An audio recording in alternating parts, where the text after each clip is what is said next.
ओम श्रीमन्महागणाधिपतये नमः।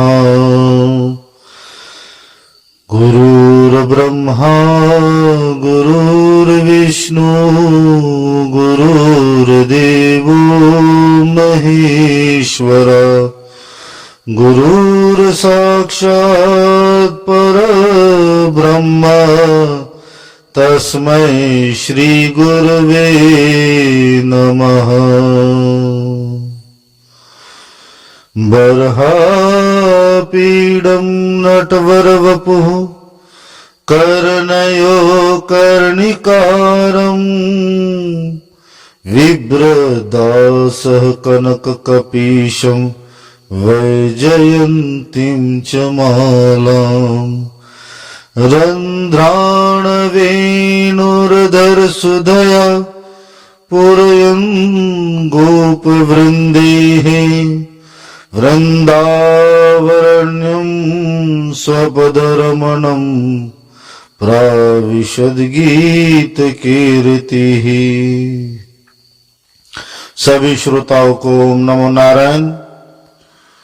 हम अभी यहाँ गोपी गीत के भावार्थ की चर्चा कर रहे हैं।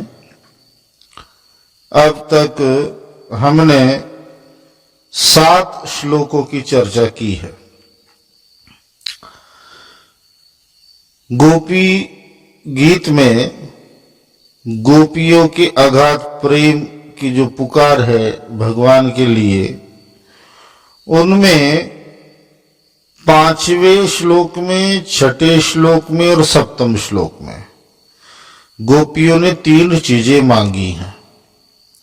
पहले तो मांगी है 5वें श्लोक में कि आप अपना कर कमल हमारे मस्तक पर रखिए। 6ठे में कहा कि आप अपना सुंदर मुख निकटता से दिखाइए, अच्छे से दिखाइए। 7वें श्लोक में गोपियों ने कहा कि आप अपने चरण कमल हमारे स्तनों पर रखिए। अब आगे गोपियां कहती हैं 8वें श्लोक में, मधुरया गिरा वल्गुवाक्यया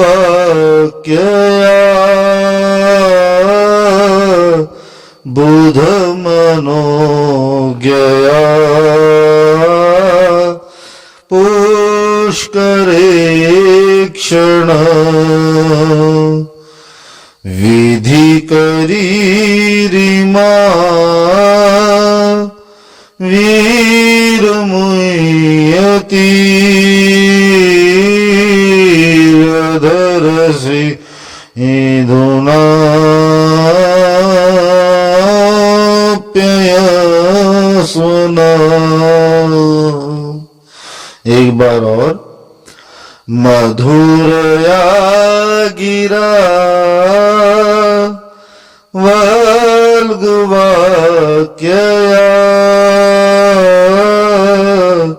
बुध मनोज्ञया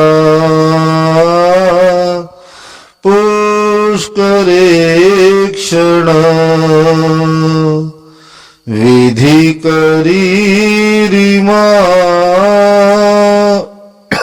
वीरमुयति धर से धुनाप्ययस्वना। आइए भावार्थ देखते हैं। गोपियां कहती हैं कि हे कमल नयन, तुम्हारी वाणी कितनी मधुर है, उसका एक एक पद, एक एक शब्द, एक एक अक्षर मधुराति मधुर है। बड़े बड़े विद्वान उसी में रम जाते हैं, उस पर अपना सर्वस्व निछावर कर देते हैं। तुम्हारी उस वाणी का रसास्वादन करके तुम्हारी आज्ञाकारिणी दासी गोपियां मोहित हो रही है।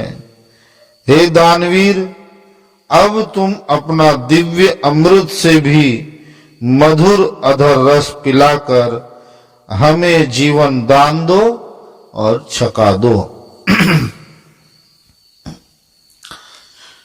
यहां गोपियां क्या मांग रही है? चौथी वस्तु भगवान से, चौथी प्रार्थना भगवान से ये कर रही है, अधर सीधुना आप्यायस्व नः, कि हे गोविंद, आप अपनी अधर सुधा, अधरामृत जो है ये हमें पिला दो। आपके अधरों से अधर अमृत हमें पिलाओ, ये प्रार्थना कर रही हैं।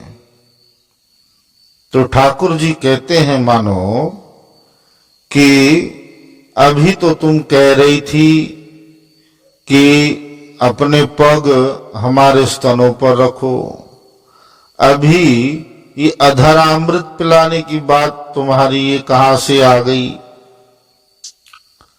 एक एक करके तुम्हारी मांगे तो बढ़ती जा रही हैं। तो गोपियां कहती हैं कि इसमें हमारा तनिक भी दोष नहीं, क्योंकि आप ही आने में देर कर रहे हो, और जैसे जैसे आप आने में देर करते रहोगे हमारा यह रोग जो है ये बढ़ता जाएगा, और यदि रोग बढ़ता जाता है तो औषधि की प्रमाण भी बढ़ती जाएगी।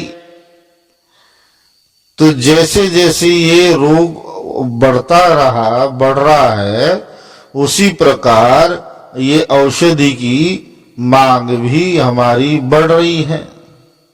अब तो हमारी हालत कैसी हो गई है? अब तो हमारी हालत हो गई है मुय्यती, यानी हम मूर्छित हो रही हैं, हम मर रही हैं। यदि अब और देर कर दी तो अपने प्राणों को यथावत रखने की सामर्थ्य हम में अब नहीं है। हम मर रही हैं, समझो मृत प्राय हम हो गई हैं, हम मूर्छित हो गई हैं। इसलिए जो आपके अधर सुधा का अमृत है, इसे पिलाकर आप हमें जीवित कर दो, हमारे भीतर नई ऊर्जा और फिर से प्राण हमारे भीतर फूंक दो, क्योंकि ये जो हमारा रोग है इसकी औषधि, इसका इलाज आपके पास है। संसार में और कोई दूसरा वैद्य हमारे इस रोग को दूर करने वाला नहीं है।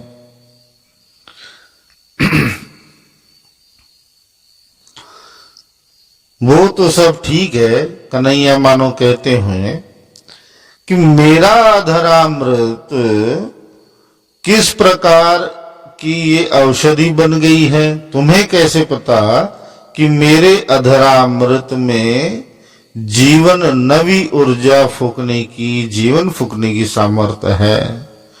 तो गोपियां कहती हैं कि देखो प्यारे, आपकी वाणी कितनी मधुर है, मधुर या गीरा। आपकी इतनी अत्यंत मधुर वाणी है कि कोयल भी लजा जाए, बड़े से बड़ा गीतकार संगीतकार भी कोई हो, गायन करने वाला हो, जब आप साधारण से शब्द भी बोलते हो तो वो इतने मधुर होते हैं कि बड़े से बड़ा गायन करने वाला भी उसके आगे तुच्छ प्राय प्रतीत होता है। इतनी मधुर आपकी वाणी है, और आपकी वाणी तो मधुर है, और वाल्गु वाक्यया, आपका एक एक शब्द और आप वाणी के द्वारा जो कुछ भी आप कहते हैं, बड़े बड़े ज्ञानी ब्रह्मा जी भी जो जिनके द्वारा 4 वेद प्रकट हुए, ऐसे साक्षात ब्रह्मा जी भी जैसे ज्ञानी, बड़े बड़े ब्रह्म ज्ञानी मनीषी आपके उस वाणी से प्रभावित हो जाते हैं। आपकी वाणी के एक एक शब्द जो है उनके भीतर ज्ञान की ऊर्जा स्फुरित कर देती हैं, नव ऊर्जा स्फुरित कर देती हैं। बड़े से बड़े ज्ञानी जो है आपके एक एक शब्द सुनकर नव जीवन की ऊर्जा प्राप्त करते हैं, जीवन जीने की कला सीखते हैं, जीवन के लक्ष्य को प्राप्त करते हैं। तो हमें पता है कि आपकी वाणी में यदि अमृत ना होता तब बड़े बड़े ज्ञानी महात्मा जन आपके वाणी के एक एक अक्षर से किस प्रकार प्रभावित होते हैं। क्यों?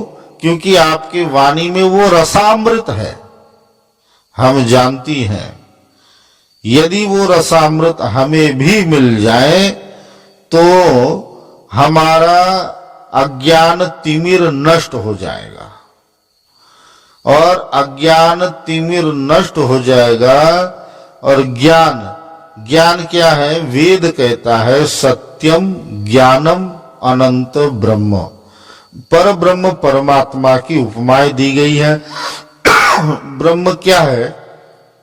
सत्य ये ब्रह्म है, ज्ञान ये भी ब्रह्म है, और अनंत ये ब्रह्म है। ब्रह्म के 3 नाम दिए गए, सत्यम ज्ञानम अनंत ब्रह्म।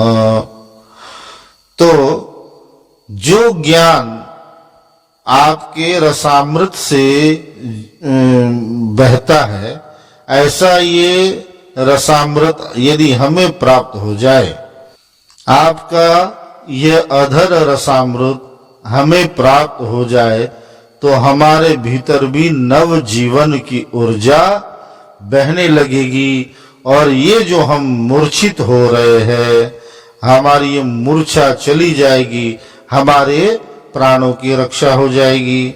और जो है हम तो आपकी क्या है?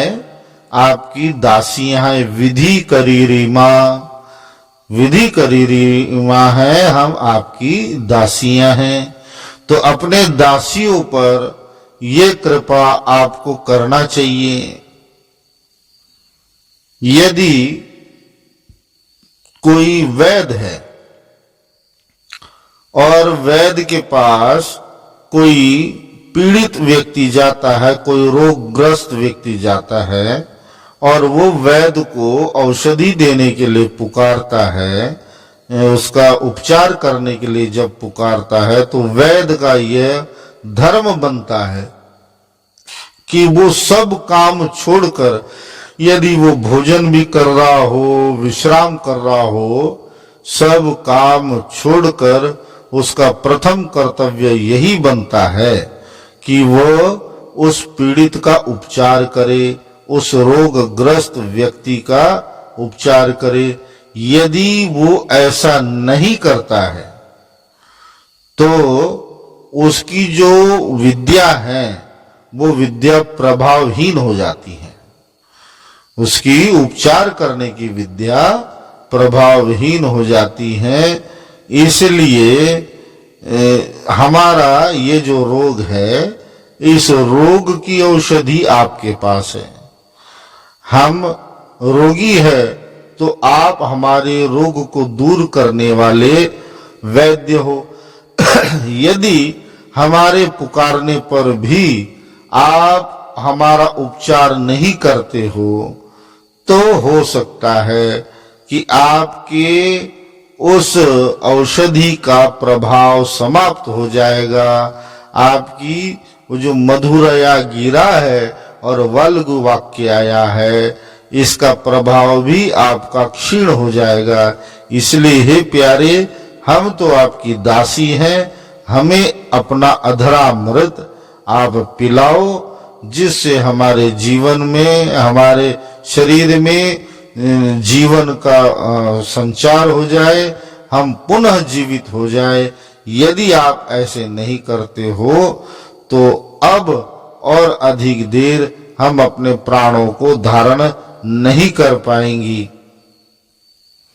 तो इस श्लोक में गोपियों की भगवान के प्रति यही मांग है कि हे गोविंद, हे प्यारे, हम आपकी दासियां हैं। आपकी ये जो मधुर वाणी है ये इतनी प्रभावशाली है, इतनी मीठी है और प्रभावशाली है कि ये बड़े बड़े ज्ञानी भी इससे प्रभावित हो जाते हैं। हम तो आपकी दासियां हैं, अब और मूर्छित हो रही हैं, तो धीरे धीरे करके हम मर रही हैं। हमारे जीवन की रक्षा करने के लिए हम आपसे वो आपका अधरामृत जो है रस चाहती हैं, इसलिए आप हमें अधरामृत पिलाओ। और फिर भगवान कहते हैं ठीक है, परंतु कितनी मात्रा में? औषधि की कोई प्रमाण भी तो होता है कि कितनी औषधि चाहिए। तो बोले आपका जो अधरामृत है, बाकी संसारिक जो औषधियां हैं, ये यदि ज्यादा हो जाए तो कुप्रभाव भी डालती है, परंतु आपका अधरामृत जितना ज्यादा प्राप्त हो उतना ही हमारे लिए अच्छा है कि हम पूरी तरह से छक जाए, तृप्त हो जाए। इस प्रकार इतनी अधरामृत हमें पिलाओ। तो भगवान मानो कहते हैं कि तुम ये जो बार बार कह रही हो कि हम मर रही हैं, हम मर रही हैं, तो मरी तो तुम हो नहीं, अब तक जीवित हो। एक तो तुम कहती हो कि मुझसे प्रेम करती हो। तो कबूतर देखे हैं कि जब एक कबूतरी, जब दो कबूतर का जो जोड़ा होता है उसमें से एक यदि चला जाता है या मर जाता है, उसके वियोग में दूसरा भी मृत्यु को प्राप्त हो जाता है। तो तुम्हारा प्रेम यदि अगाध है तो मेरे विरह में तुम तो मरी नहीं, तुम जीवित हो, ये कैसे हुआ? यदि तुम्हारा प्रेम अगाध है तो अब तक तुम मेरे विरह में जीवित किस प्रकार हो? तो गोपियां कहती हैं कि हम जीवित केवल और केवल आपकी कथा अमृत से ही है। तव कथामृतम तप्त जीवनम, हमारा ये जो तप्त जीवन है, हमारे जो प्राण है, इसको रखने में सहायक आपकी कथाएं हैं, आपकी लीलाएं हैं जो आपने अब तक की हैं, उन्हीं का स्मरण करते हुए हम जीवित है। ये अगले श्लोक में हम कल इसकी चर्चा करेंगे। तो आज फिर से एक बार श्लोक गाएंगे। गोपियां कहती हैं मधुरया गिरा वाल्गुवाक्यया बुध मनोज्ञया पुष्करे क्षण विधि करीरिमा वीरमुयति रधर सिधुना आप्यायस्वनः।